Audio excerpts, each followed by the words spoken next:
Don Colliver is a speaker, corporate trainer, author, and comedian with over 25 years of experience inspiring teams to authentically influence the world. Don toured internationally as a contemporary circus clown and performed with the Blue Man Group, and now trains corporate teams at the world's largest companies. He has been featured on over 50 podcasts as a public speaking expert, written articles for Toastmasters magazine, and has recently released a best-selling book entitled Wink, Transforming Public Speaking with Clown Presence. Please extend a warm welcome to Don Colliver. Hey, everybody. Welcome. Thanks so much for showing up today. Not that there's anything else going on in the world. But you know what? I like to start these things with just a little bit of interaction. So I understand sometimes people are not in a place where they can turn their cameras on, but if possible, turn your webcams on. And let's just start with everybody. Here's what I want you to do. Do some kind of repetitive upper body stretch, like shoulder shrugs or neck rolls. But the only caveat is no one else in the grid should be doing what you're doing. So you might have to be doing something random. Make sure you are in gallery mode. So that means if you're not, you go up to the top right-hand corner of your Zoom window, press view, and then click gallery. That way you can see everybody. Okay, I see Rosemary's doing some big arm loops. I think Melanie's just cheering. I'm not sure about that. Very good. Now I want you to find someone else's and steal theirs. I'm going to steal just for Larf's David. Steal theirs and make sure no one else is doing what you're doing. Oh, I'm doing that, Lou. That's mine. Okay. Now I'm going to now steal somebody else's. I'm going to steal Lou's new one. All right. Ooh, I like this, Neil. Very nice. Okay. All right. All right. You can stop, everybody. Very good. Thank you for participating with me. Now, clearly, I don't think that warm-up's going to save anybody from any injuries today. But I do that for 3 reasons at the beginning of my workshop. First of all, it's to get us all with our cameras on and paying attention to all those nonverbals that are happening, not just from me, but to everybody else in the meeting. There's so much being shared. So it's really important to keep an eye on that. And also, when you're the presenter, you can also see how your content's coming across. Secondly, we didn't have to be clever. All we did was simply respond. Oop, May's got her mic muted. I'm going to mute that. We didn't have to be clever. All we had to do was repeat what somebody else did, and then people giggled. We didn't have to write jokes. We didn't have to write jokes at all. And lastly, we did giggle. There was a few people with smiles on their faces. And it's important that we allow our ego to be laughed at a little bit. It's important to get to that place where you're cool with the audience giggling at you. That's a big part of what I'll call a clown presence. I'll get into that more in a second. So I love interacting with audiences like this. Thank you so much, Marjane, for inviting me. Marjane, I should say. First in line, I believe, at the book signing following my presentation. Amazing, at the annual convention in the Bahamas. I appreciate that. So I'm glad to be here, but I'll tell you what, I love engaging with audiences. I'm a terrible joke teller, though. I first started studying comedy in Los Angeles many years ago, and I took a stand-up comedy class, and I spent 6 weeks carefully writing jokes, crafting sentences and pauses and commas and switching out words. How am I going to make the audience laugh? You know, how am I going to force the audience to laugh? Working. How do I do this? And then that class culminated in an open mic night. That would be a stand-up comedy open mic night. So who here has been to an open mic night? Okay, a few people. Does anyone not know what an open mic night is? Okay, in case I shouldn't have put anybody on the spot, in case you don't know what it means that's where amateur comics show up at a club or a coffee shop and they try out 3 or 5 minutes of their material. It's pretty terrifying because I had never done that before, and I'll never forget it. It was on Melrose Avenue in Los Angeles, rainy night. And I was so scared. I was terrified. I was hoping, oh my gosh, I hope they laugh. I hope they laugh.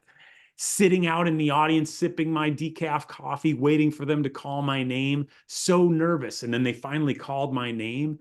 I stumbled up behind the mic and everything kind of slowed down. I don't remember much from when I first tried those jokes, but I do remember the sound quite clearly because it was silent in the room, folks. No laughs. I'd failed. I'll tell you, I was crushed. I'd worked so hard. I thought I was going to be a comedian. Maybe I was like, I should give up this career. I'm terrible. I'm horrible. And so luckily, my friend Bill was there. He's a very successful comic. And we stepped out onto Melrose Avenue in the rain after the open mic. And I said, Bill, how did I do? How did I do? And he kind of was quiet for a moment. And he said, well, you got up there. And then he said, don't worry, you'll find your audience. Here's the thing, focus on connecting. Next time, also try some jokes. That's how he wrapped it up. And so he zinged me at the end. But the point is, yeah, focus on connecting. So has that ever happened to anybody in here? Maybe you wrote a speech and man, you just thought it was going to kill. You were just going to, yes. Okay. David's waving his hand. Linda, a little kind of a shameful, like low raise. Okay. Rosemary, I saw a hand raise. Very good. Yeah. Me too. Maybe you even wrote out your speech and had an outline and had a little pause, like pause here for laughs, but boy, you did not need to pause for laughs. Yeah, Linda's has a knowing laugh there, I see. Yeah, me too. But let me tell you, in the past many years of my work, I've found through failure some amazing tips that have changed the game. Through these past years of speaking for thousands of folks at corporate events and teaching thousands of corporate teams public speaking, as well as performing as a touring contemporary circus clown and performing for thousands as a blue man, these tips, they've completely changed how to engage and add humor to presentations. And I'd love to share some of these tips with you. Is that cool for us today? All right, I'm seeing some nods. I'm seeing some thumbs up. Sweet. So what we're going to work with today are those hard to define qualities of warmth and charisma, okay? We're going to stop presenting to your audience and start presenting with your audience out there, even in Zoom. I'm going to give you 3 tips on adding humor and engagement to your presentations. And we're going to find these tips from a kind of an unusual place, the world of the clown, okay? All right, I'm looking around to see if anyone has left the building. Maura has a little bit of a doubt in her face. She's like, I don't know about clowns. It's kind of creepy. Yes, indeed. Yeah, clowns can be creepy. There's even a word for it, coulrophobia, the fear of clowns. It's called the irrational fear of clowns, coulrophobia. And psychologists theorize that some folks are creeped out by clowns because with all that makeup and nose and mask and costume and stuff, you can't really see what's going on in that person's mind. So you don't really know how to act around them. I get it. That is creepy. Anybody seen Stephen King's It, the first and second? Yeah, super terrifying movie. Well, that kind of blew it for clowns. They're never going to be uncreepy ever again. But actually what I'm talking about is the exact opposite of that. I'm talking about showing up in front of your audience completely vulnerably and authentic and allowing yourself to be transparent with your audience. And even more than that, allowing yourself to be affected by your audience depending upon how your content is heard. So you're kind of in real-time relationship with your audience. By doing that, you invite your audience to also be affected by you and your content, creating a feedback loop of engagement. That's what I call clown presence. And that's what we're going to do today. That's what we're going to talk about today. I'll give you 3 tips on clown presence, but I have so much to share with you, but I won't have time for it today. As was mentioned, you can find a lot of this in my book, Wink, Wink, Transforming Public Speaking with Clown Presence, as well as my corporate team training classes. I train corporate teams in public speaking. I go much more in depth into this stuff. I'll share links at the end. So enough of this. Let's get into the first tip. Laugh with them. Laugh with them. I want to briefly do another quick exercise here. I want everybody to type in the chat one thing that you're incredibly good at that is completely pointless, completely silly and irrelevant. For example, I'll give you an example as you're thinking of this and typing in the chat. I'm amazing at maximizing my Starbucks stars in the Starbucks app, okay? I carefully pay for every coffee with my Starbucks app. I get double stars because I put the money onto my app. I go on double star days, which allows me to sometimes get free coffee. And insider tip, folks, if you bring a recyclable cup, you get 25 extra bonus stars. And all of this eventually ends up into a much overvalued free cup of coffee. And I'll tell you a little secret. I don't even like Starbucks coffee anymore, everybody. I'm just stuck with using the app. So, oh yes, bending my fingers back in scary ways. Tom, you are a creepy clown, aren't you? I could tell the moment you started emceeing. Very good. Organizing my bobbins and thread. Thank you, Linda. Amazing. Organizing plates in the dishwasher. Ooh, that sounds like something that would be right up my alley. And Rosemary, my husband and I dress up and sing to friends on Facebook. And a lot of people pretend they don't know us. I get that. A lot of people pretend they don't know me. Totally understood. Okay, so great. Thank you for typing those in the chat. I'm celebrating all of you. You can give yourselves a round of applause. What we did there was I called attention to you folks in the audience in a fun way. I celebrated you. I celebrated all of us. That's what I mean by laugh with them. There was a study done in 2010 at the university level. Professors tried different methods to see what was the most engaging for their students. All the students had dials to indicate how engaged they were. This experiment found that the most engaging thing a professor could do was to ask a specific question to a specific person in the audience. Boom, it would immediately engage everybody in the whole big auditorium. I think it was one of those big 200-person lecture halls.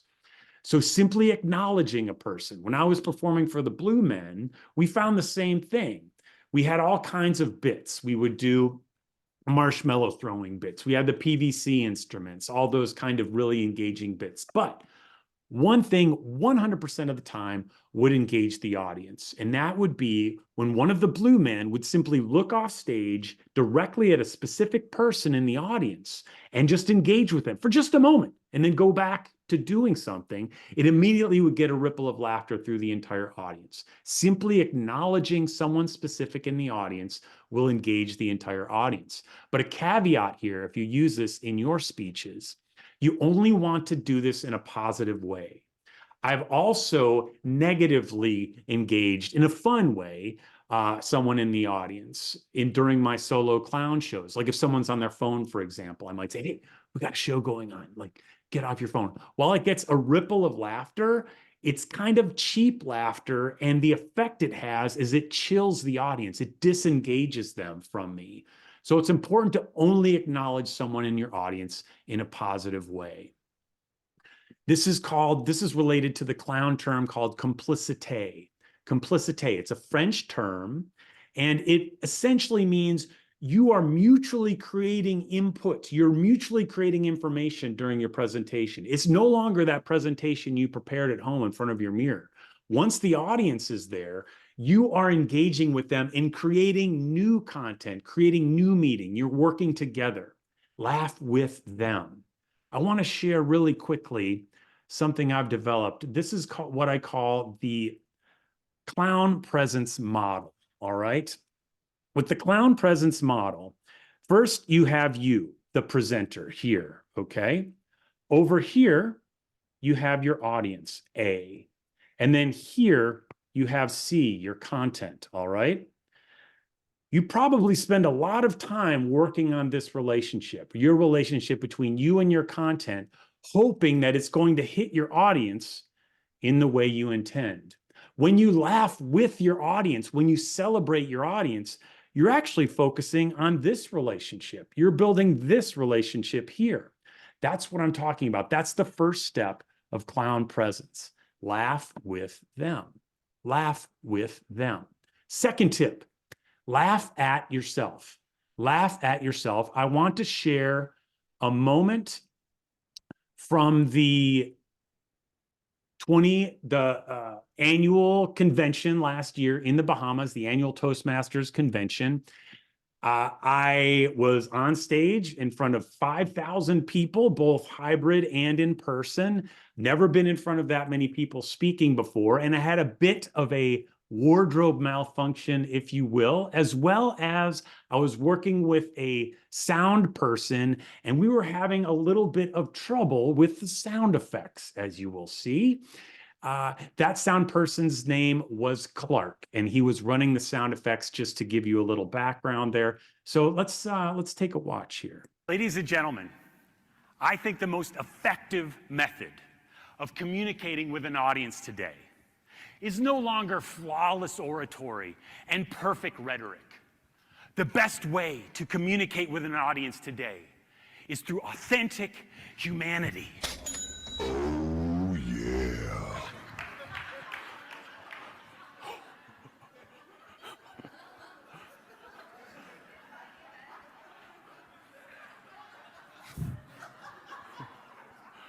Was that necessary, Clark? Oh my gosh. Bonus tip. If you're headed to a big convention, do not buy new pants. All right. All right. Well, one thing I did learn in practicing for that, dropping your pants on virtual meetings is not funny in person. It just is weird and creepy. That's why I showed a video of it and did not have my pants fall down in real life. But the point is laughing at yourself, allowing yourself to be the butt of the joke. It's the easiest way to get laughs. Never make fun of your audience. Never make fun of what they care about. And I would also add, never make fun of your own competence or your content. But making fun of yourself as presenter, that's fair game. Laugh at yourself, okay? There was a study done in 1966 by a social psychologist by the name of Elliot Aronson. He defined a theory he called the pratfall effect. Let me tell you about his experiment. He had two groups of highly competent, very well-prepared speakers speak before an audience. One of those groups of highly competent speakers was flawless. One of those groups had a small blunder. They spilled their coffee. After their presentations, he asked the audience who was more likable, which group of speakers was more likable. Surprisingly, the group that spilled their coffee was rated as more likable. Now, before you think, okay, all I need to do is spill my coffee and have my pants fall down and everybody's going to love me in my presentation, there was a second part of this experiment by Aronson. He had two groups of rather incompetent, ill-prepared speakers also present. Same two groups, though. Half didn't spill their coffee, half did. Now, those ill-prepared speakers who spilled their coffee were rated as least likable of all. So the takeaway is, prepare as much as we know how to do here at Toastmasters. Be absolutely ready for your presentation. But if something surprising happens or something goes awry during your presentation, embrace it, acknowledge it. It may be the thing that connects you the most to your audience. The clown term for this is clin d'oeil. Clin d'oeil, it's a French word. It means a wink or a glimmer in the eye. Essentially, you're winking at your audience and saying, hey, look, this is okay. I know this is ridiculous. You know this is ridiculous. We both know each other knows this is ridiculous, so we can suspend our disbelief and both have fun with this silliness for a while. In essence, what you're doing is you're giving permission to your audience to laugh. You're letting them know, hey, I'm okay up here. We can laugh at this.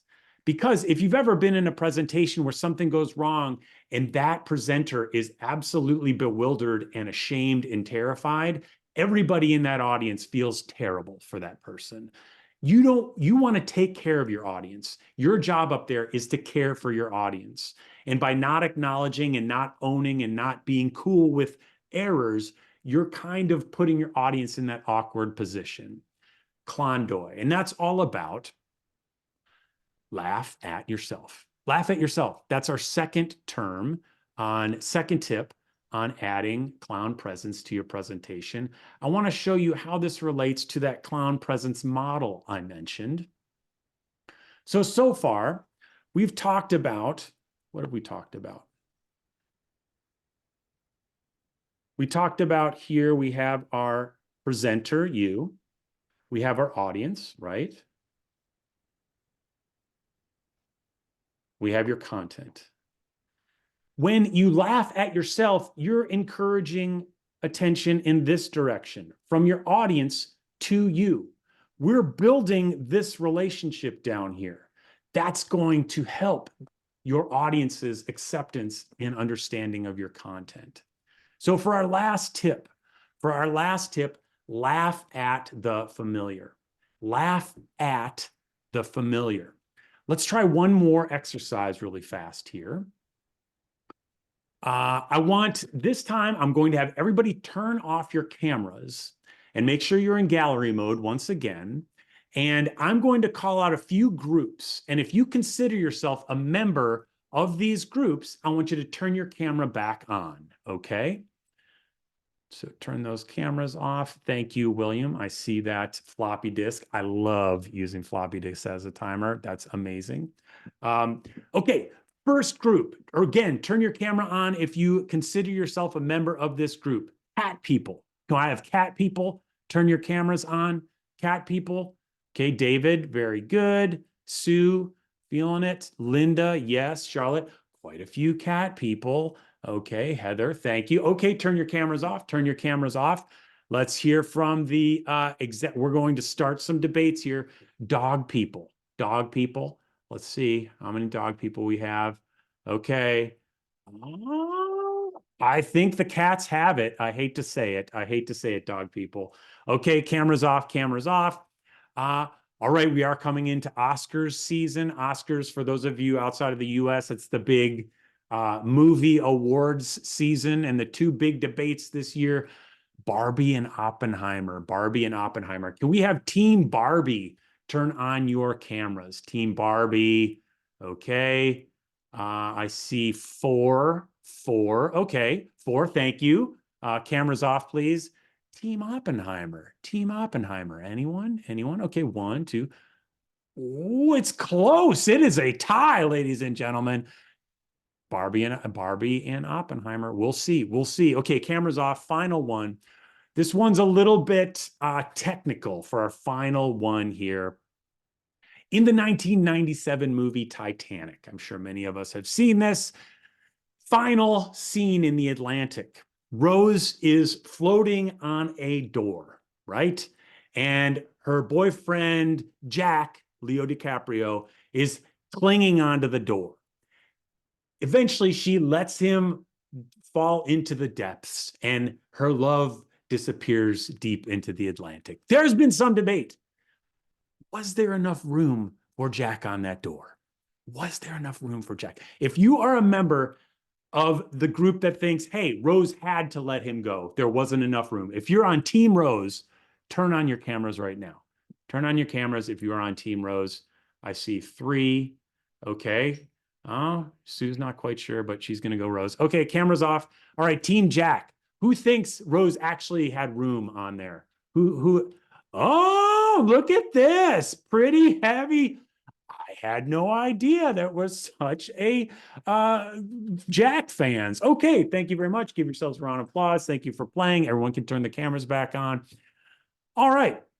I think we're a little bit more engaged now by doing that silly exercise.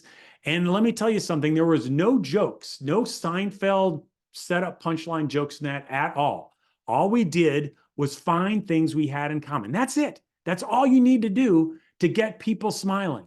A lot of times, all you need to do is find things you have in common. It's critical to be inclusive with your humor. There's a study done in the year 2006, and it found that inclusive kind of humor, finding fun in things we all share, was positively correlated to connection and engagement. But they also found that more aggressive kinds of humor or jokes about some out group that, haha, look at them, that was not positively correlated to connection. So if you want to add humor to your presentation to increase the connection with your audience, make sure it's about things you all share. It's called affiliative humor, affiliative humor. I often present at trade shows. I'm hired by companies to deliver their 7 to 9 minute pitch all day long over and over in booth theaters on the trade show floor. And it can be really hard to gather a crowd in those environments. These people are very glazed over. They don't want to hear another person pitching stuff. But I've found a secret that gets people out of their days paying attention to you and gets them into the booth. And it's not jokes, folks. Has anybody ever been to Las Vegas, to Mandalay Bay Hotel or Mandalay Bay Conference Center? Okay, I see Paula has, Elizabeth. Yes, if you've been to a conference there and you've went to lunch, there's a small food court right outside the convention hall. And if there is not a lunch provided at the conference, that food court gets absolutely crazy town during lunchtime. And you have to wait like 45 minutes just to go to Subway. It's crazy. And I found that when I'm gathering a crowd for my pitches, if I just simply say, hey, did anybody get stuck in that Subway line, or did anybody get the Sbarro's pizza? People will immediately start talking and they'll come in and have a seat in the booth. Simply acknowledging things we have in common connects me with an audience. It's an amazing tip. This is related to the clown term called le jeu. L-E space J-E-U. It's another French word. It means the game. And when I say le jeu, I mean finding enjoyment and pleasure in finding things to respond to spontaneously in your environment in relationship to the audience. Look at all these things all around us. For example, if you're giving a Zoom presentation, there's so much things that we all are dealing with. The mute button, the camera, picking the right camera. You're muted? Who's not muted? Is that person talking there on mute? There's so much we can play with and have fun with just in this thing we all share. That's called le jeu. That's having fun and making the most out of the environment. Let me share that clown presence model one more time and kind of share what I mean when I say laugh at the environment here. So we've already covered presenter, audience, your content. When you laugh and find fun in the environment, when you laugh and have fun at everything around you, you're zooming out, if you will, and you're looking at all of this stuff that you share with the audience. This is all fair game to have fun with because both you and the audience both relate to that. It's amazing. So I've found that when you spend time on this relationship here, you will actually build this relationship, the relationship between your audience and your content, even though you're foregoing that relationship when you're spending time on these tips, which are laugh with them, laugh at yourself, and laugh at the familiar. These things, thank you, Yellow Diskette. I can't get over how awesome that is. I used to have so many diskettes. Anyway, that's another story. Where's your 5? Was it 5.25 floppy? That's how I rolled. So by building this relationship, you're building your connection to your content as well as with yourself. Now, I do an exercise in my corporate training classes. I want to offer it to you folks for free. I will share a link to that exercise in the chat after I'm done. You can use that to build and work on these 3 tips with your next presentation. And I'm going to wrap up here in just a moment. But before I do, If I want to ask, if you did find value in what I'm sharing today, I would humbly ask for a recommendation on my Google business page. I'll also share a one-click link for that at the end. I make my living through workshops and corporate training, and event managers, they really value those recommendations. So I'd really appreciate it. So to wrap up, folks, I want to take it back to that moment after I'd completely failed at that open mic in Los Angeles. I was crushed. I was going to leave comedy forever. And I stumbled out into the rain on Melrose Avenue. And my friend Bill said, "Hey, don't worry. You'll find your audience. Focus on connecting." Well, find your funny Toastmasters. I realized as I was building this content, both for the annual convention and for our talk here today, that I found my audience. You folks, Toastmasters, are my audience. And my message is still the same. Focus on connecting, everybody. All these tips I've given you, what did I give you? Laugh with them. Laugh at yourself. Laugh at the familiar. These are all just tips, a means to an end, a way to more successfully and authentically connect with your audience. The more you share yourself authentically with your audience, the more incredibly compelling all of you are going to become. So focus not just on your amazing structure and your outline and your Toastmasters content, but also bring yourself to your audience. Focus on connecting, everybody. Thank you so much. With that, I'll toss it back to our Toastmasters, Tom. Thank you. Give the man a hand or a clown nose or pass something on to him. Yes. Pass his name around. Pass his content around. Don, I got to share with you real quick. Right after the conference, one of our first meetings